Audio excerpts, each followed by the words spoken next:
അപ്പോൾ ഇന്നത്തെ നമ്മളുടെ ചോദ്യം 2024 എന്ന വർഷത്തിൽ ജനുവരി, ഫെബ്രുവരി, മാർച്ച് എന്നീ മാസങ്ങളിലെ ആകെ ദിവസങ്ങൾ എത്ര എന്നുള്ളതാണ്. ചോദ്യം ഒന്നുകൂടി വായിക്കാം. 2024 എന്ന വർഷത്തിൽ ജനുവരി, ഫെബ്രുവരി, മാർച്ച് എന്നീ മാസങ്ങളിലെ ആകെ ദിവസങ്ങൾ എത്ര? ഓപ്ഷൻസ് തന്നിട്ടുണ്ട്. 90, 93, 92, 91. അപ്പോൾ ഇങ്ങനെ 4 ഓപ്ഷനുകളാണ് നമുക്ക് തന്നിട്ടുള്ളത്.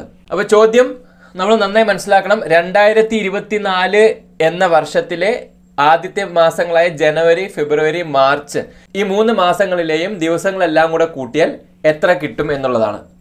അപ്പോൾ നമ്മൾക്ക് വർഷം ഇവിടെ തന്നിട്ടുണ്ട് 2024. അപ്പോൾ എന്താണ് 2024ന്റെ പ്രത്യേകത? നമുക്കറിയാം ലീപ്പ് ഇയർ, അതായത് അതിവർഷം. ഈ അതിവർഷം എന്ന് പറഞ്ഞു കഴിഞ്ഞാൽ 4 വർഷം അല്ലെ, 3 വർഷം കഴിഞ്ഞ് 4ാമത് വർഷം എന്തായിരിക്കും? അതിവർഷമായിരിക്കും. അതായത് 4 വർഷത്തിൽ ഒരു അതിവർഷം ഉണ്ടാവും എന്നർത്ഥം. വർഷത്തിന്റെ പ്രത്യേകത എന്താ? നമുക്കതിനെ 4 കൊണ്ട് ഹരിച്ചെടുക്കാൻ പറ്റും എന്നുള്ളതാണ്.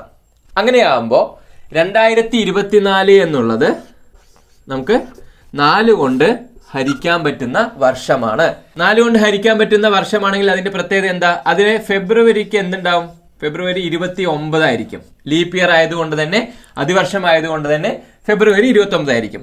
പിന്നെ അറിയാം ജനുവരി 31, മാർച്ച് 31. അപ്പോൾ ലീപ്പ് ഇയർ ആയതുകൊണ്ട് തന്നെ ജനുവരി 31 ഉണ്ടാവും, ഫെബ്രുവരി 29 ഉണ്ടാവും, മാർച്ച് 31 ഉണ്ടാവും. ഇനി ഇത് കൂട്ടി നോക്കിയാലോ? 11, 1, 6, 7, 8, 9, 91. അപ്പോൾ ഉത്തരം 91 ആണ്. ക്വസ്റ്റ്യൻ തരുമ്പോൾ കൂടുതലും ഇങ്ങനെയായിരിക്കും തരിക. കാരണം ലീപ്പ് ഇയർ ഉൾപ്പെടുന്ന വർഷമായിരിക്കും തരിക. അങ്ങനെ തരുമ്പോഴാണ് അതിൽ ഫെബ്രുവരി 29 ഉണ്ടാവുക. അപ്പോൾ ആ 29 എന്നുള്ളതും കൂടെ നമ്മൾ കണക്കാക്കുന്നുണ്ടോ എന്നറിയാൻ വേണ്ടിയിട്ടാണ് ഇങ്ങനെയുള്ള ചോദ്യം തരുന്നത്. അപ്പോൾ ഇങ്ങനെ ചോദ്യം കിട്ടിക്കഴിഞ്ഞാൽ മനസ്സിലാക്കേണ്ടത് അത് 4 കൊണ്ട് ഹരിക്കാൻ പറ്റുന്ന വർഷമാണോ എന്ന് നോക്കുക. 4 കൊണ്ട് പൂർണ്ണമായും ഹരിക്കാൻ പറ്റുന്ന വർഷമാണെങ്കിൽ അതെന്തായിരിക്കും? അതിവർഷമായിരിക്കും, ലീപ്പ് ഇയർ ആയിരിക്കും. അങ്ങനെയാണെങ്കിൽ ജനുവരി 31, ഫെബ്രുവരി എത്രയുണ്ടാവും ലീപ്പ് ഇയറിൽ? 29, മാർച്ച് 31. അപ്പോൾ ഇതെല്ലാം കൂടി കൂട്ടിക്കഴിഞ്ഞാൽ നമുക്ക് കിട്ടുന്ന ഉത്തരം 91 ആയിരിക്കും, 91 ആയിരിക്കും. അപ്പോൾ 91 ആണ് നമ്മളുടെ ശരി ഉത്തരം. അപ്പോൾ ഇത് നിങ്ങൾക്ക് നന്നായി മനസ്സിലായിട്ടുണ്ടാവുമെന്ന് വിചാരിക്കുന്നു.